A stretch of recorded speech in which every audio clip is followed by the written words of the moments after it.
జాతీయ భావజాలం మనకుంటే చాలా విషయాలు, సున్నితమైనటువంటి విషయాలు, కొన్ని లాజిక్‌తో ఆలోచిస్తే మనకి దేశం అంటే ఏంటో అర్థమైపోతుంది.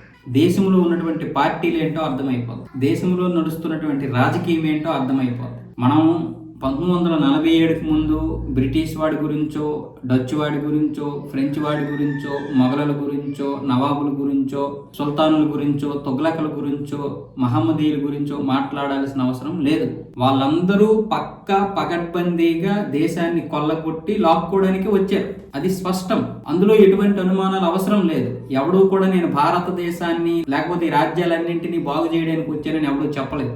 స్పష్టంగా వాడి పని వాడు చేసుకుని వెళ్ళిపోయాడు. కానీ 1947లో మాత్రం ఈ దేశాన్ని బాగుపరుస్తామని చెప్పి రాజకీయాలు చేసినటువంటి నేతల గురించి మనం ఈరోజు మాట్లాడుకుంటే, మహాత్మా గాంధీ నుంచి కూడా రాజకీయ నాయకుడు మహాత్మా గాంధీ ఓటు చోరీ ఆ రోజే మొదలైంది.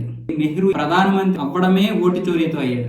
సర్దార్ వల్లభాయ్ పటేల్ గారికి 18 ఓట్లు పడితే 3 ఓట్లు కూడా రానటువంటి నెహ్రూ ఏ విధంగా ప్రధాని అయ్యాడో మరి ఈ రోజుకి చెప్పాలి. వాళ్ళ దగ్గర సమాధానం ఉందా అంటే ఉంటుంది. ఓటు చోరీ అంతే. స్వాతంత్రం తెచ్చింది మేము, అందుకే మేము ప్రధానులు అయ్యాం. మరి సర్దార్ వల్లభాయ్ పటేల్ గారు ఏం తెచ్చారు? ఇస్తిరాకు తెచ్చారు అనుకున్నారా? ఆయనే అసలైనటువంటి స్వతంత్ర సమరయోధుడు. ఇంకా చెప్పాలంటే నెహ్రూ చాలా సార్లు చెప్పాడు, నేనేమి స్వతంత్ర సమరయోధుడిని కాదు, నేను స్వాతంత్ర ఉద్యమంలో పాల్గొలేదు. గాంధీతో తిరిగినప్పుడు ఆయనతో పాటు నన్ను కూడా అరెస్ట్ చేసి జైలుకు పంపించి నాకు కావలసినటువంటి అన్ని ఏర్పాట్లు చేశారు అని చెప్పాడు ఆయన.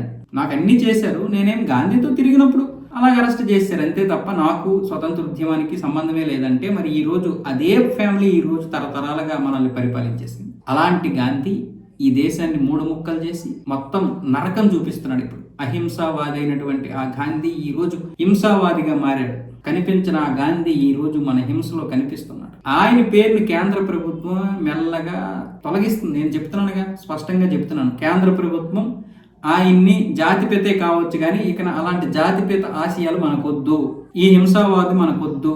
ఎందుకంటే ఈరోజు ఆపరేషన్ సింధూర్ జరిగింది కూడా ఆయన వల్లే. ఈ రోజు యుద్ధాలు జరుగుతున్నాయి ఆయన వల్లే. 1971లో ఆయన మనవరాలు ఇందిరాగాంధీ చేసినటువంటి యుద్ధం ఏదైతే ఉందో అది ఆయన వల్లే. 1962లో జరిగింది ఆయన వల్లే. చైనాతో జరిగింది ఆయన వల్లే. పాకిస్తాన్తో జరిగింది ఆయన వల్లే. దేంతో జరిగినా సరే యుద్ధాలు అనేవి ఆయన వల్లే. ఇక్కడ హింస జరుగుతున్నది కూడా ఆయన వల్లే. అలాంటి పేరుని మహాత్మా గాంధీ గ్రామీణ ఉపాధి హామీ పథకానికి ఉన్నటువంటి పేరుని తీసేసి విబిజీ రామ్జీగా కొత్త బిల్లు ప్రవేశపెట్టారు. ఆ పేరు మార్చేసి. అది మంచిదే.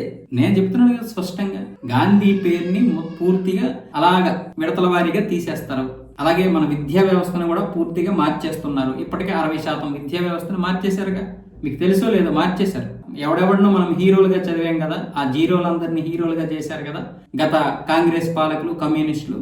ఇప్పుడు దాన్ని తీసేశారు మన వాళ్ళు. మెల్లగా తీసేసి మన యొక్క చరిత్రని, మన వాళ్ళ యొక్క గొప్ప మహానుభావుల్ని తీసుకొస్తున్నారు. అలాగే ఇప్పుడు ఈ పేరుని మమతా బేగం ఏం చేసిందంటే, మీరు గాంధీ పేరుని తీసేస్తారా, అయితే మేము ఇక్కడ రాష్ట్రంలో నిర్వహిస్తున్నటువంటి కర్మశ్రీ ఉపాధి హామీ పథకానికి మహాత్మా గాంధీ పేరు పెడతాం అని ప్రకటించింది ఒక ప్రైవేట్ సభలో. అంటే గాంధీ పేరుని పెట్టుకుంటే పెట్టుకొని, కానీ చరిత్ర మనకు తెలియాలి. మమతా బేగం లేదనుకుంటే స్టాలిను, కేరళ, తెలంగాణ, అలాగే కాంగ్రెస్ ప్రభుత్వం ఉన్నటువంటి ప్రాంతాలు కావచ్చు, లేకపోతే మిగతా ప్రతిపక్షాలు ఉన్నటువంటి ప్రాంతాలు కావచ్చు, వాళ్ళు గాంధీ పేరుని పెట్టుకునే అభ్యంతరం ఏమీ లేదు. కానీ ఇక్కడ మనకి చరిత్ర తెలియాలి. నేను అంటున్నది ఏంటంటే మనకి చరిత్ర తెలియాలి. గాంధీ పేరుని ఎందుకు తీసేయాలి, గాంధీ పేరుని తీసేయాల్సినటువంటి అవసరం ఏంటి, అంత అవసరం ఏమొచ్చింది అనేది ఈ రోజు మనం గాంధీ పేరుని పెట్టుకున్నందుకు మమతా బేగాన్ని మనం ఏమనాల్సిన అవసరం లేదు. ఇక్కడ బీజేపీ ఎందుకు తీసేస్తుంది అనేది కావాలి. మమతా బేగం ఎందుకు పెట్టుకుంటుందో మనకు అనవసరం. బీజేపీ మహాత్మా గాంధీని ఎందుకు తీసేస్తుంది, దీన్ని మనం ప్రొటెక్షన్ చేయగలగాలి కదా. రేపు పొద్దున్న ఎవరైనా అడిగితే ఇది మీరు తెలుసుకోవాలి, మీరైనా నేనైనా సరే. ఇప్పటి వరకు నేను చెప్పినటువంటి చరిత్ర అదే. ఒకే వీడియోలో మొత్తం చెప్పలేకపోవచ్చు. నేను మొదట చెప్పిందంతా అదే. ఈ దేశంలో గాంధీ పేరు ఎందుకు వినిపించకూడదంటే, 1 కాదు 2 కాదు, అహింస పేరుతో అతడు హింస చేశాడు. ఆ రోజు అహింస అన్నాడు, కానీ ఇప్పటికీ మనకి 80 సంవత్సరాలైనా ఆ హింస మనల్ని వీడలేదు. అలా విడగొట్టాడు మనల్ని. అలాంటి వ్యక్తి పేరు మనకి ఎందుకు, ఎవరికి అవసరం?